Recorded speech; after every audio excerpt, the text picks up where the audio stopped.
काळूबाईच्या नावानं चांग भलं. आई काळूबाई, तो दिवस आणि आजचा दिवस, तू मला स्वप्नात येऊन सांगितलेल्या गोष्टीचा मागोवा घेत मी आणि संकेत मुंबईहून निघालो. त्यावेळी पहिल्यांदा तुझी कथा ऐकली कीर्तनातून. त्यावेळी कळलं पौष पौर्णिमेच्या दिवशी लाख्यासुराचा वध करून मांढरगडावर प्रकट झालीस. नवल वाटलं, पण आज पौष पौर्णिमा आणि मधल्या काळात तू किती प्रकारे माझ्या जवळ आलीस. मला प्रेम दिलंस, शक्ती दिलीस, माझी मदत केलीस आणि मुख्य म्हणजे माझ्या आयुष्याचं ध्येय दिलंस मला. याआधी फक्त भास होत होते, स्वप्न पडत होती, पण आता माझ्या मनात तुझं आणि माझं नातं स्पष्ट आहे. आणि ज्या कार्यासाठी तू मला या गावात घेऊन आलीयस ते कार्य मी पूर्ण करणारच. आता विराट नावाच्या लाख्यासुराशी लढण्यासाठी मला तू शक्ती दे. तुझी या घरात, या गावात पुन्हा स्थापना करायची आहे मला. त्याचा मार्ग मला तूच दाखव. काळूबाईच्या नावानं चांग भलं. काळूबाईच्या नावानं चांग भलं.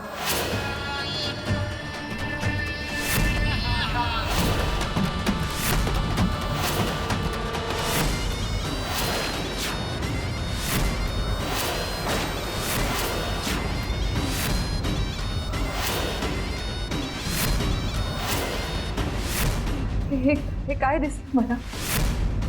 काय अर्थ आहे याचा? मला काहीच सुचत नाही आई. तूच सांग मला याचा अर्थ.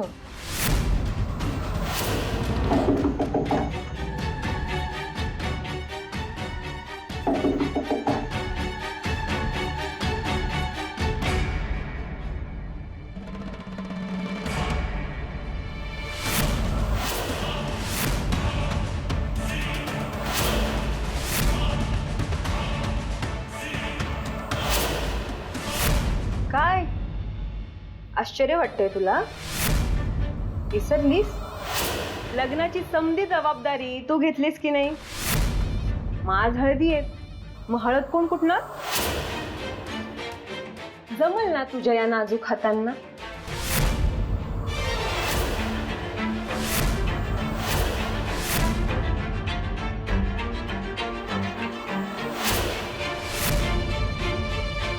तुझी मेहंदी कशी ग रंगली? पुन्हा काढलीस ना रात्री? नाही, पण मेहंदी कशाने रंगते हे माहिती आहे ना तुम्हाला? कसं आहे, तुमच्या मनात जे काळं बेरं असतं ना ते माझ्यापर्यंत निर्मळ होऊन येतं आणि म्हणून चांगलंच घडतं. तुम्ही माझं जितकं वाईट कराल तितकं माझं चांगलंच होईल. असं बोलल्यामुळे तुझी सुटका होईल असं वाटतंय तुला? ही घे हळद. घे घे घे आणि व्यवस्थित कुठून ठेव. नवरा नवरीला लावायची आज हळद आहे ना. आणि हो, या समध्या कामांची ना तू सवयच करून घे. अमोक भाऊजी आणि सईचं लग्न झालं ना की तू तर या घराची मोलकरीणच होणार आहे. मी या घरातली कोण होणार आहे याची तसदी तुम्ही घेऊ नका. ते माझी आई काळूबाई बघून घेईल आणि ती जे करेल ते माझ्या हिताचंच करेल. तर नाही म्हणजे तुझ्या नवऱ्याचं दुसऱ्या मुलीशी लग्न होतंय यात हितच आहे ना तुझं? तुझ्या हिताचं तुझी काळूबाई नाही तर मी बघणार. आणि ते कसं हे तर तुला चांगलंच माहितीये. तेव्हा ही हळद ना ही व्यवस्थित कुठून तू जा जा जा जा.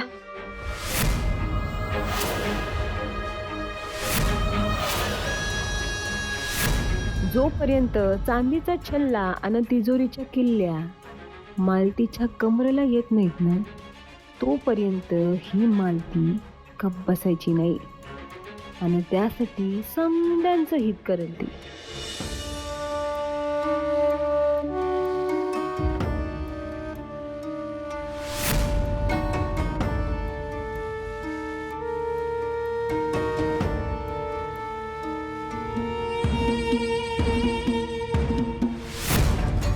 आई काळूबाई, अमोघ आणि सईला लावण्याची हळद तयार करताना माझं मन शांत राहील आणि मी माझ्या ध्येयापासून ढळणार नाही याची काळजी तूच घे. काळूबाईच्या नावानं सांग भलं. काळूबाईच्या नावानं सांग भलं. काळूबाईच्या नावानं सांग भलं.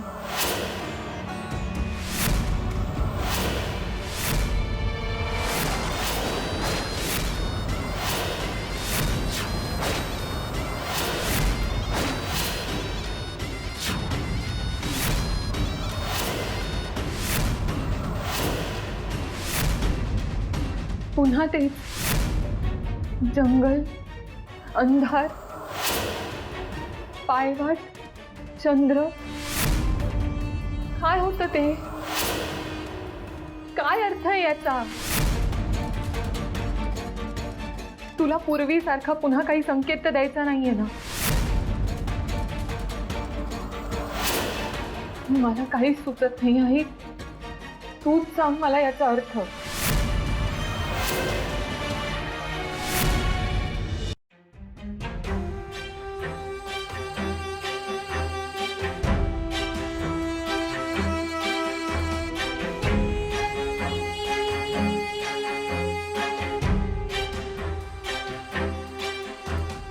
मन कितीही शांत ठेवायचा प्रयत्न केला तरीही हुरहुर लागतेच आहे. माझ्या आणि अमुकच्या लग्नात हळद लागलीच नव्हती. असो, पुढे जायचंय आर्या. हा विचार आणू नकोस मनात.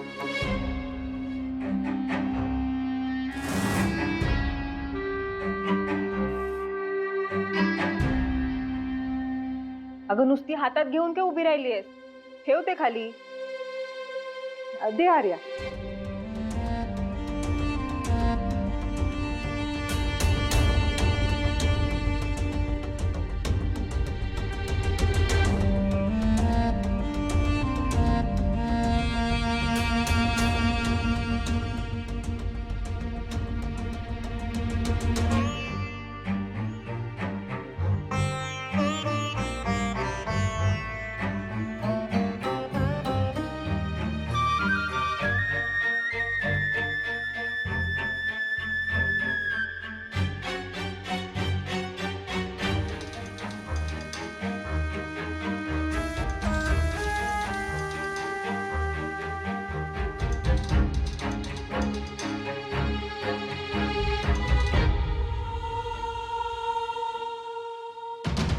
ताई या.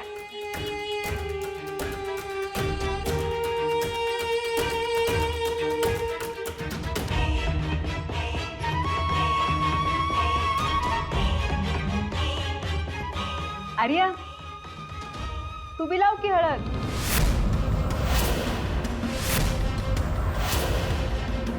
अगं अहो सासूबाई, काय हरकत आहे? हळदच तर लावायची. लावू दे तिला, लावू दे. आर्या लाव. बालती. आजी, ठीक आहे. ही सुद्धा अग्निपरीक्षा द्यायला तयार आहे मी. तू हळद लावायची काही गरज नाही.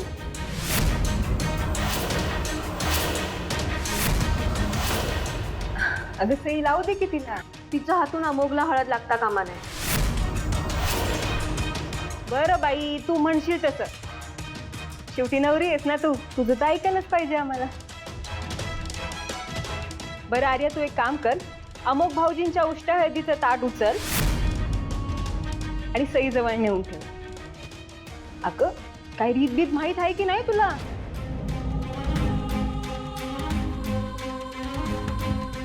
नाही म्हणजे तुझ्या लग्नाच्या वेळी झालं नाही असलं काही. पण आमची सईलाई भाग्यवान आहे बघ. हो की नाही सई? उचल उचल आणि नेऊन ठेव तिकडे.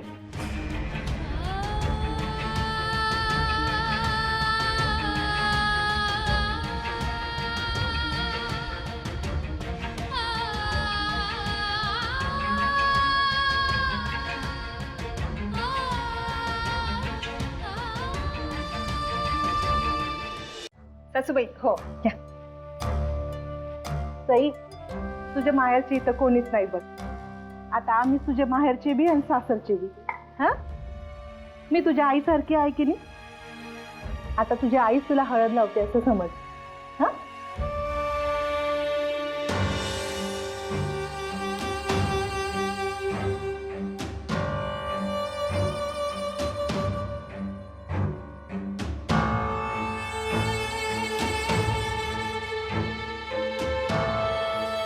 भाऊजी बघितलं ना सई किती छान दिसते.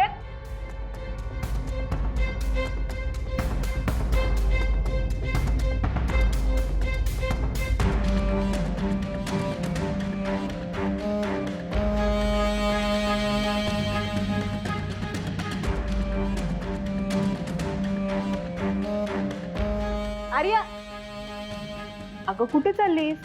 नाही म्हणजे असं समारंभ अर्धवट सोडून जायचं नसतं. थांब मालती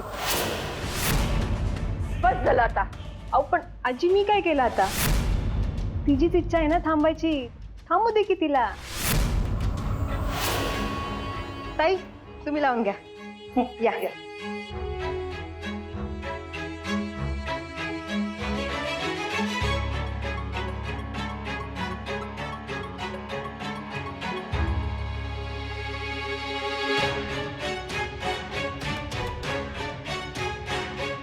आता दादासाहेब आणि आईसाहेबांना बोलवून घेऊन येते. हा काकू झालं असेल तर मी फ्रेश होऊ का प्लीज? वय वय इथे मानपानाचं समजा झालंय बघ. पुढचं आम्ही बायका सगळं बघून घेतो. पण तू हळदीच्या अंगानं कुठं बाहेर जायचं नाही बरं का. हो. घरातच थांबायचं. ये तू.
रेस मधली बाकीची लोक नाराज होणारच की हो, पण त्यासनी आम्ही शांत करू.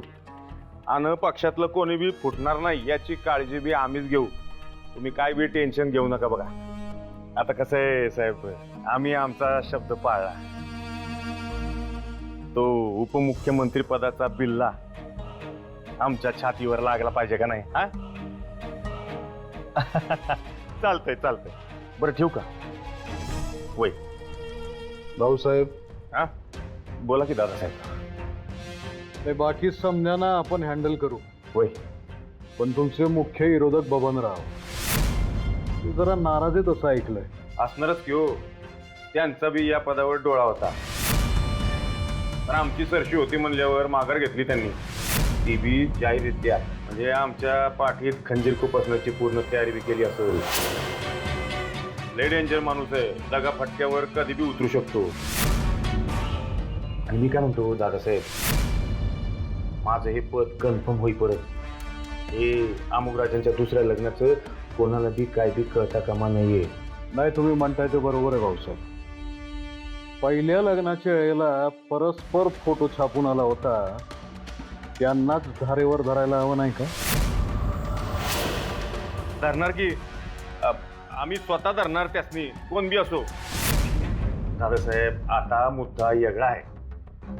आपण मागच्या वेळेस गरीबा घरची सून करून आणली, साळसूलपणाने लगीन करून आदर्श घालून दिला आणि त्याचा गवगवा करून नाही आपल्याला फायदाच झाला हो.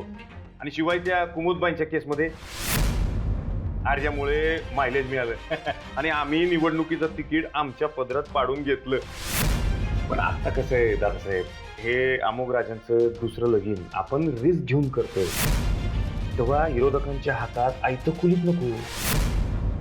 तरी बी आम्हाला असं म्हणायचं आहे, म्हणजे आमसनी असं वाटतंय की नाही म्हणजे बघा हा, तुम्हाला पटलं तर दादासाहेब, नाहीतर तुम्ही म्हणाल ते फायनल. तेव्हा हे निवडणुकीचं होईपर्यंत अमोघ राजांचं हे लगीन आपण पोस्टपोन नाही, तसं नाही करता येणार भाऊसाहेब. त्या पोरीनं एकदा जीव देण्याचा प्रयत्न केला होता. आपण एक काम करूया, सिक्युरिटी टाईट करूया. बाहेरचं कोणी बी आतमध्ये येणार नाही. आतली कुठली बी बातमी, कुठला बी फोटो बाहेर जाणार नाही याचा आपण बंदोबस्त करू. शिवाय आपले फौजदार आहेतच की, चुकून माकून जरी एखादा फोटो, एखादी बातमी विरोधकांच्या हातात गेली तरी सुद्धा ते सिद्ध करू शकणार नाहीत.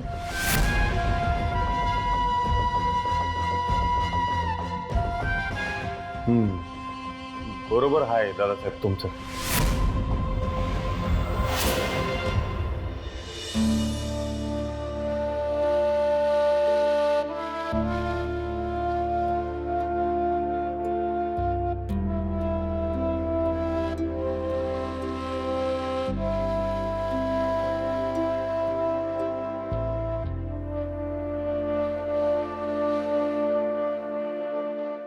एक गोष्ट तुमच्या ध्यानात आली आहे का?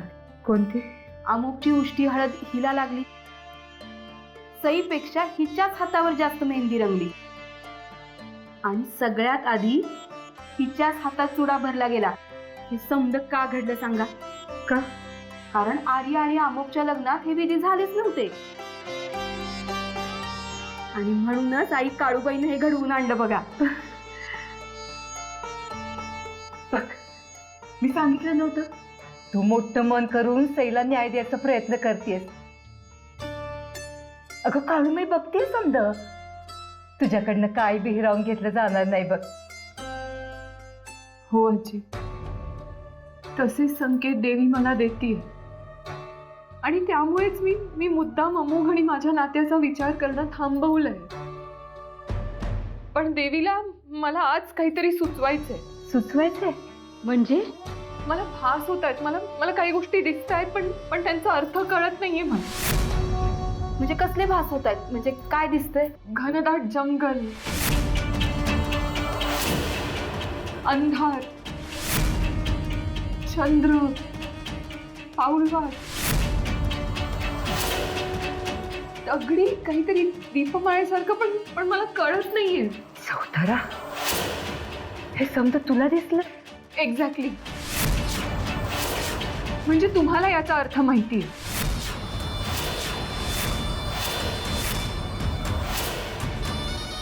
मला सांगा याचा अर्थ काय आहे? अगं तू इथं काय करतेस? जा जा आवरून ये जा. नाही काकू, मला खूप काळजी वाटते, मला आत्ताच सांगा. अगं ती हळद तुझ्या कपड्याला लागल. जा आधी आवरून ये, मग आपण बोलूया. हा, मी लगेच आले.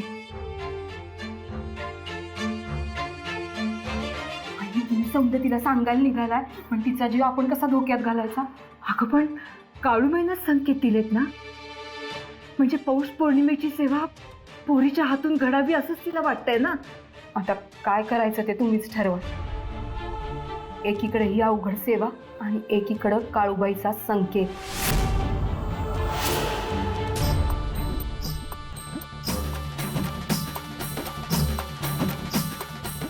आहे काळूबाई, तूच सांगा तुम्ही काय करू. मला कौल दे.